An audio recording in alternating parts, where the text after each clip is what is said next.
How's it going, my fellow speedsters? Welcome to a brand new Flash breakdown, review, and recap. This is my review for episode 15, titled Enemy at the Gates. Now, very brief premise into this review. As you guys know, I kind of skipped the Flash for a couple of weeks. I did a kind of a Flash video last week. It wasn't a review, but it was like, will Godspeed, or the Godspeed arc, redeem this season? Because for a lot of fans, I can't speak for everyone because, you know, it's subjective to the bottom line extent, that some more than other fans have really given up on the Flash, me included. But I knew there is possible redemption to come, maybe not for the whole season, but hopefully they can kind of get their shit back together, to be honest. And this season kind of needed to. And now, this episode, let me put it this way. There are some interesting moments. It's a lot more interesting. It really is. There are quite a few silly moments. I am going to call them out when I see it. There is one in particular that just... but trust me, we will get to that. But let me just say this. I can watch this. Like, this episode, I can watch because it got back to a slight vibe of flavor that I missed from the early days of The Flash at moments. But also, I felt like in those moments where they could have really capitalized upon that flavor of speedster magic and the tone I loved, which they did involve in this episode, they also, in some moments where it could have gone ham, they added such campiness into it, which is yet another aspect and element to the show that they've really, how can I say it, poured a lot of concentrate into, more than they ever used to in the first 2 or 3 seasons. It's like gone ham into that sector, which is, I think it just doesn't suit it as much as the old vibe did. But we'll get into that, so like this video if you do go on to enjoy, guys. I have quite a few thoughts to say in today's episode. As you can tell, we're finally into a speedster arc. We're finally into the Nora excess, West Allen returning with Bart Allen. It is going to get hopefully interesting now. And subscribe if you're brand new, because, well, some of you may not be subscribed. And even if you aren't brand new, check if you are subscribed, because over 60% of you aren't subscribed on this channel. And hey, maybe today you should actually click that little red button and make it go from subscribe to subscribed. So today's episode picks up with Barry Allen. Can you imagine, actually in his crime lab as a crime scene investigator? But no, really, this is when Nora appears saying, "Dad, don't worry, Dad, I know we've been through a lot, but everything's going to work out like it's supposed to, I promise." And he says, "I love you, I missed you." And it turned out to just be a little dream. I was going to say, isn't this a bit of a stretch? Just because you had the dream, it doesn't mean you're pregnant. But then again, with this whole speedster mythology and how it's kind of ever growing with the forces, some to areas that I kind of liked throughout the seasons, but some are a bit romanticized-y, kind of wishy-washy. This kind of treading that line. I don't want to start off negative, but I'm just saying, you know, he had a dream and that automatically meant that they're pregnant. And I guess you could connect that to speedster mythology somehow, because seemingly in this moment is meant to have a power of pregnancy detection. So, but yeah, moving on. Harry is very excitable over the possibility of seeing Nora again. I don't know why they couldn't get Candice Patton to just do some ADR over the phone, because a lot of, well, she wasn't in this episode, and they could have just put her voice on the phone, I guess, but they didn't. But I guess that contractually would mean they have to pay her for that. I don't know, but she wasn't there. Looking at my bullet points, there's going to be some things that I skip over because, to put it and very bluntly honest to you, I don't care. And that's not me being disrespectful to like some storylines, or I'm not giving them a chance, because I have tried to give it a chance. But these are the parts of the show where, well, not just the characters, but the kind of tonal vibes and even the dialogue that they approach these scenes with are just the parts that I need to snip out, that I feel like should be snipped out. And I'm going to revisit this with other aspects that they still clone this kind of, and when I say campiness vibe, it's just over-eccentric compared to what this show used to be. Just, I don't mind it every now and again. For example, the humorous moments with some goofy kind of orchestral kind of music in the background, you know, like the boom, boom, boom, boom kind of vibe that they have when somebody's being funny, or when Chester is saying a joke, or when Cisco and Tom Cavanaugh's Wells used to. I don't mind that every now and again, but it's just, as I'm saying, they've turned the dial up. But for example, there's other scenes, for example, Killer Frost doing artwork, and it's just the Chillblaine storyline, and Chester's like, "This friend of yours is out and about. He's got parole. He turned over a new leaf, maybe like Captain Cold." And Killer Frost just like, "I'm gonna kick his butt right back to Iron Heights." It's just like, I don't care about this. I don't care about Chillblaine and his, "Oh, you see, you like what you see." Do you know what I mean? I think you know, and this is where, like, the Flash now can be a hybrid of some serious vibes in this episode, which is what I mean. I can watch this now, and there's scenes where it's like, "Oh, yes, we were getting cool stuff," and I'll get to that. But then they kind of contrast it with silly, like, I'm gonna kick his butt back to Ironhides. Oh, like, oh, flirty kind of Abby kind of, oh, do you like your abs? It's just... No! Pick a tone, show. Pick a tone. What tone do you want to go with? The season 1 to 3 vibes or the slipping on marbles vibe of season 4? Yeah, and I know that wasn't Eric Wallace, that was Todd Helbing, but like ever since then, it's been like that kind of vibe. We also have this Kramer and Joe working together storyline. You know, she's looking into the unit takeout and how she survived and what she remembers of it in that scene and how they're going after that person who could be linked to it, who's living in, well, around Central City. Yet again, I'm not really for this storyline. I voiced this before. I can't remember if it was Arrow season 5 or 6 or whatever, but like it reminds me of the FBI storyline. I mean, just Kramer's character. Obviously, she's not as against Killer Frost anymore or anything like that, but I don't know. These are the kind of subplots that I'm tuning out of, and I never used to on this show. I really want to stress that. I used to be really into every facet that this show pursued. So, I mean, sure, like in the early days, they didn't nail it every week with every meta kind of thing or every subplot, but this Kramer thing, man, I just don't care. That I suppose the post-credit kind of post-titles, the scene with Joe, or is he dead? Even then, it's just like, he's obviously not dead. They made it out, but the camera cut to the car exploding when they had already made it out, kind of thing. So, do you know what I mean? Anyway, on to the meat of the episode. Godspeed is in town. 2 of them, but technically a bunch more of them. And yes, we've got the modem speak back. I really hope they pay that off to, like, as to why they couldn't just talk. Obviously, we don't have the answers yet, so I'm not going to judge it. Whoever's sending them back, and now the fact that there's a little bit of a civil war, I know I'm talking about that a little bit early, but I trust that there's a reason why there's modem speak. Is it just because they're designed and they're not actually organic beings and they're androidy? But still, you could have made them speak. Ah, yes, and now looking at this bullet point, I mean, skipping past a bit more of the Cecile and, you know, the pregnancy test kind of stuff. Ultraviolet and that whole implantation circuitry grafted to her vocal cords and stuff. Don't get me wrong, Allegra is no way near as tone, blunt, deaf kind of vibes on this show as what Camilla was. I mean, I'm glad Camilla isn't a regularly kind of person on this show I have to see anymore, and I don't mean that in any other way than literally just she wasn't an interesting character. I like Chester, I like Allegra a lot more, but yeah, I don't care for the Ultraviolet story. I just don't. Just like how a lot of people didn't care for that Allegra episode last week. Was it last week? But either way, yeah, skipping past this one. I don't care about Esperanza Garcia or whatever is going on there and her vocal cords and the software updates not maintaining the bloody thing. But anyway, more along the Godspeed route. Team Flash are now talking about the fact that the last Godspeed that is, wanted to steal his speed. And that I'm glad they mentioned this, because I was wondering, are they actually going to pick up on the plot threads from quite a while back? Because don't forget, Godspeed, this arc has been going as long as 601, which if you include the pandemic and stuff, that was a long time ago. So they did acknowledge that Godspeed who went back with Pied Piper and that whole episode did want infinite velocity, but now it seems, as Chester said, that he wants infinite chaos. So I don't know if that's signifying, especially where things go with the fact that they're fighting each other now.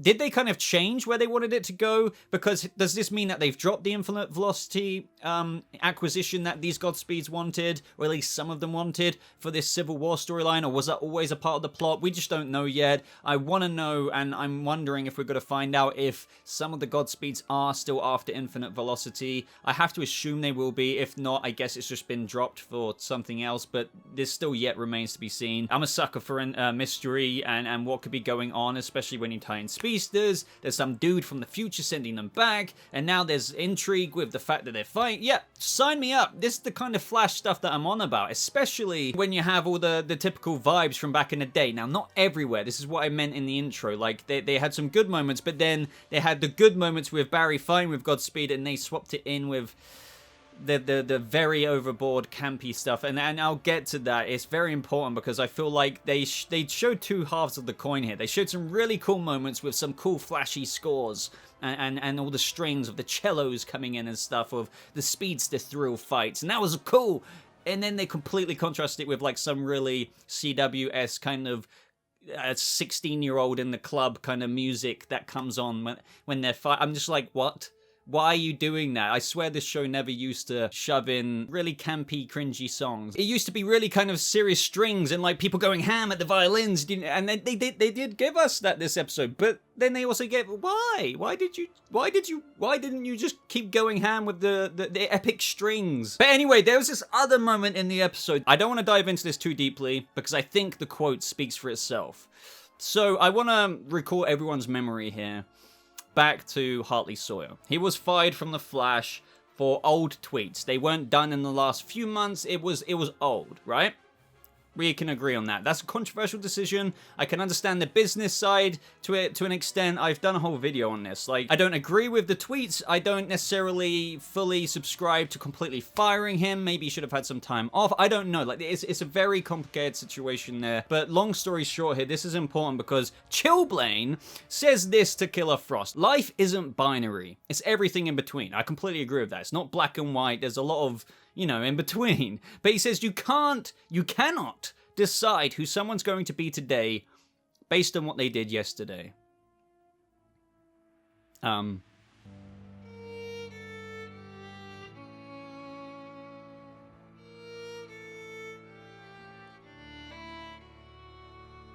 And sure, you technically could say that Chillblaine didn't change by the end of the episode. I guess it still is yet to be seen, even though he did escape. But then, is that technically promoting we must always judge people off their past? I don't know. That's the thing. Like, I feel like whatever way you look at this, it's just kind of eh. Anyway, moving on, Godspeed creating more trouble. He's basically up to something that could create a massive blast. Barry arrives on the scene. He says, I know you're not the real Godspeed, but I won't let you harm anyone in this city. So why don't you just tell me who sent you? And then he roars in the modem speak. And that's when Chester says to him that he can actually translate it. And it's revealed that it's a trap. Now, this is really what I want to tackle. Multiple Godspeeds turn up as right here. And the music and the severity of the situation of just the sketchiness and the stakes and the speedsters just pursuing Barry. The strings are going at it again, the typical Flash strings and the Godspeed like oh vibe. Like, this is what I'm on about. This is what I want. This is the kind of tension I really miss. Even though things weren't mega tense,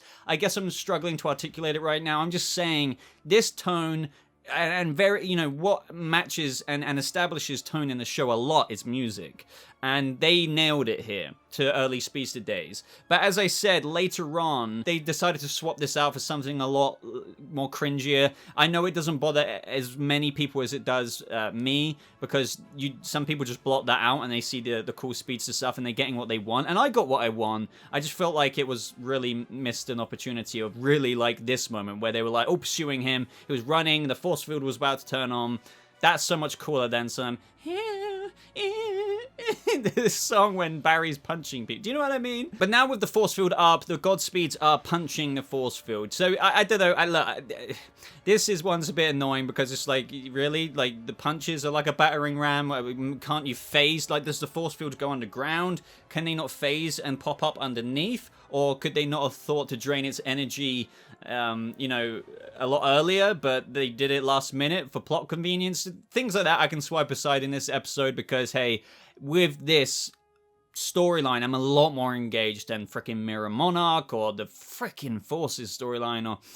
Yeah, this is a lot more interesting. I found what Chester said to be very interesting because he finds out about the baby and he says, then how do you know it's the gender? And he says that as follows, because relatively speaking, you just knowing that you have a kid introduces a whole new set of temporal variables, all of which can have an effect on present and future timelines and change what was once predetermined outcomes. So basically he's saying, especially with him saying, how do you know it's a girl?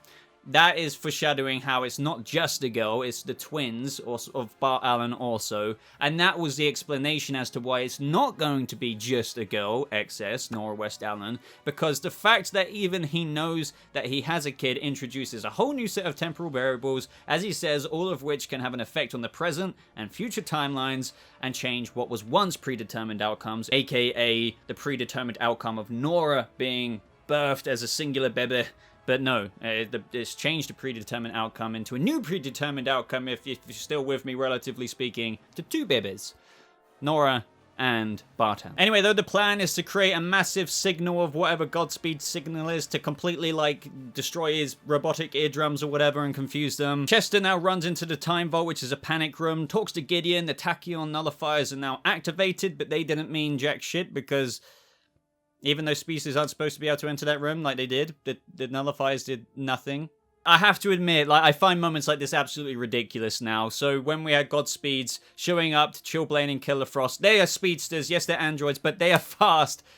There should not be fistfighting going on here when there's Godspeed, so, like, I'm just going to skip over that. Now, this is what I wanted to get to. This is what I kept teasing throughout this review. I said, Barry goes ham, and we get some speedster action, finally. Now, I wrote here, I'd rather not have actual songs. It's very campy. This show used to have these cool dramatic scores in moments like this, just like I offered with an example of when Barry was running away from all of those multiple Godspeeds being the perfect personification of what I'm after. It's a lot more kind of cooler and stuff like that, but in this moment, and I'm really... Look, trust me, I'm really trying to not come across as complaining in a moment of when we finally get some speedster kind of fist-fighting action with another speedster. That's something we've all kind of wanted. I'm just purely pointing out how they can even turn moments like this of what we've wanted into very big camp fests, if you know what I mean, rather than the theatrical vibe of what they did earlier on in the episode and what they used to have in earlier seasons. I know I've made a big point of this. I'm just saying it really takes me out of the moment. Why not have the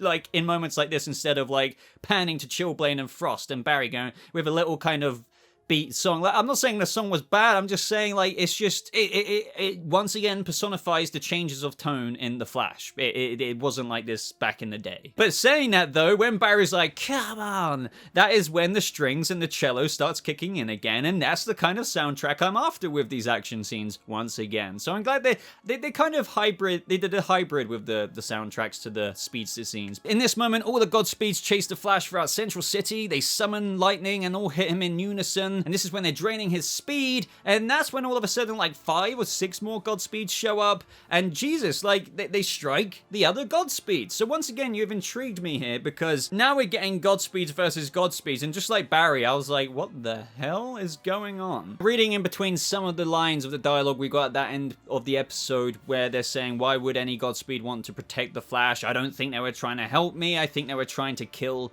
the other 6, like the new 5 that came in or whatever. And now Team Flash is kind of stuck in the middle of this speedster versus speedster war, and all this time that they assumed the Godspeeds were aligned, but now what if they're not? And then Barry's like, it's a civil war. But still, I'm wondering what the ultimate velocity was about. What is going on with Godspeeds? Was there a Godspeed in the future which created a variant Godspeed, like a time variant? I've been watching too much Loki, but you know what I'm trying to say there. Kind of like a Savitar situation, but I doubt it. I don't know, but I'm intrigued. I feel like it might be a bit of a speedster crisis, because we know, I think, through behind-the-scenes photos, I don't know the context to it, but I think Reverse Flash is appearing. So maybe they're like, look, guys, this Godspeed Civil War can't go on because it's kind of creating echoes throughout time of speedster trouble and disturbedness, and I don't know. But either way, I know I kind of don't want Reverse Flash to work with Barry to help diminish this Godspeed situation. I want Barry to do it himself. But yet again, I'm just speculating. I don't know until I know. Yet again, guys, looking at this bullet point, the Frost and Chillblaine thing when they're coming out with their feelings and stuff. Look, I don't cringe at genuinely good romantic scenes and shows and stuff, but this feels very artificial and just, yeah, I'm not even going to talk about it anymore. Barry, at the end of the episode, I saw this coming.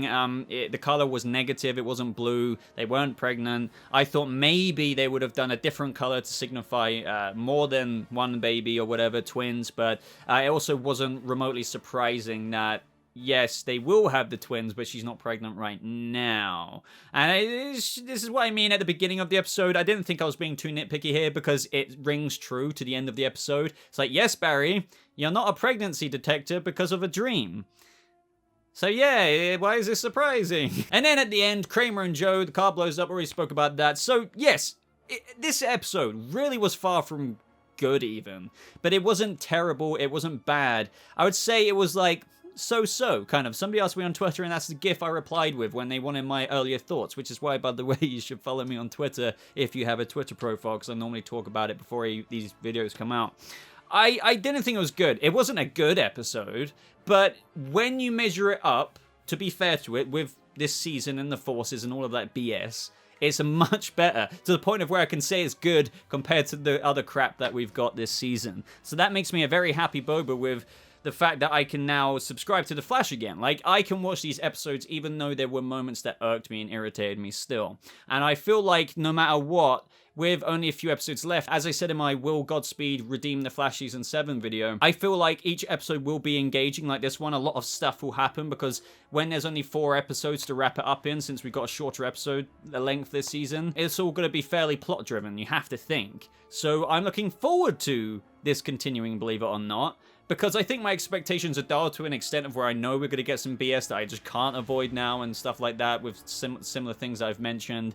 But I know we're going to get some hopefully cool things as well. But I still hope that next season's the last season. I'm just going to say it because it needs to be. I feel like they need to poetically rein it in. It's already past its sell by this show, so just do a last season where it's Barry finally tying a knot and ribbon in the Reverse Flash storyline, which is the most obvious way to exit the show. But I think it could go to season 9. Like, season 8 could be like the penultimate season, and then season 9 will be maybe the Arrow season 7 potential shorter season, wrapping it all up. But I don't know, guys. What did you think of this episode? What did you think of my thoughts? What did you think of the Godspeed stuff? I thought it was intriguing, as you know. What did you think of my thoughts on the cool music, like the cellos, the speedster, the drama, the Godspeed music? Like this video if you did enjoy it. Make sure you subscribed for more videos like this, of course. Check out the top pinned comment in the comment section. Click show more, because a lot of people don't do that, and there's a lot of links there to my Twitter, to my Discord, to Patreon, where you can support me even further if you choose to do so, and I appreciate that for all of those who have appearing on the screen. You guys rock, as well as the channel members, by the way, because there's a little join button. But that is everything, so thank you so much for watching. I hope you all have a lovely rest of your day, and I'll see you fellow speedsters in the next video. Goodbye.